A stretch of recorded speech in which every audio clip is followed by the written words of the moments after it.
Seeing my grandfather's movie finally made is almost a miracle. The studio had originally optioned the picture over 50 years ago. In fact, they were originally going to do it as a Tony Curtis film. Tony Curtis was quite a big movie star when we were kids. It all seemed very exciting to both of us. And then, you know, it just sort of went away. The story of getting Unbroken made really does begin again in 1998 when I was able to set up the project at Universal. But for the first 4 years, we did not have a director the studio would say yes to. Basically, the project became abandoned again.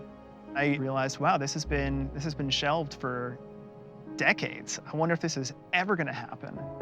I first came across Louis' story while I was researching Seabiscuit, which was my first book subject. And I got an original clipping about Seabiscuit from, I think it was 1938. I turned it over, and on the back there was an article about a running phenom named Louis Zamperini. And over the course of working on Seabiscuit, I came across other things about Louis' life, about his experience in the war. And I was really fascinated. And once I was done with Seabiscuit, I looked him up, I wrote him a letter. He called me, we had a wonderful conversation, and I knew right away this was what I wanted to write about for my next book. Dad said, well, if you want to try it, go ahead. I'll send you my scrapbook and some photographs and stuff. He had no idea what was going to come out of that. I ran out and got Seabiscuit and read it, and I thought, oh my goodness. Yeah. Laura is one of the most astute historians, I think, ever. She did exhaustive research. It was a wonderful thrill to see how much Louis' story captivated the public. And I think that made him very happy because I think he felt his purpose in this world was to tell that story and to teach people how much they could survive. It read like a film. It was very cinematic to read. It's a page-turner. And I thought, oh, we finally got a chance of it going to film. When I came across Unbroken, I knew why so many people loved the book. The reading of it even changed my life. The book's success was undeniable.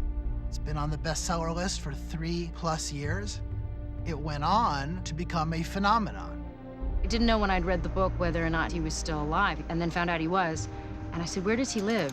And they said, strangely, he knows where you live. Because he's above you. He lives above you. So we've lived near each other for years, and I always think it's this strange thing. I must have laid in bed so many times thinking, oh, you know, what should I be doing? What is that thing? What is that thing? You want to be a part of the world, and you want to do more, and you want to be inspired, and where is that thing? And he's been right outside my window the whole time. I was so inspired by Louis' story. I decided I have to do this film. I had to fight for this job. I wasn't given this job. I had to fight really hard to get it and prove that I could do it because this is a big movie. The narrative arc of Louis' story is huge. You could fill a feature-length film with his athletic career. You could fill one with his time on the raft. You could fill one with his time in prison camp, and then his story of forgiveness after that. Fitting all of that into a 2-hour film, that's not easy to pull off. And I could see how it would be very daunting for anyone who's not just completely dedicated to it. Angelina, as a filmmaker, was exactly what the film needed to come alive. The camera's with you. Louis, he's been a part of the script, and he's been a part of the casting, and he's been a part of everything along the way. So I'm making sure that he approves of the choices we're making. Angelina, she's a great part of my life now, part of my family.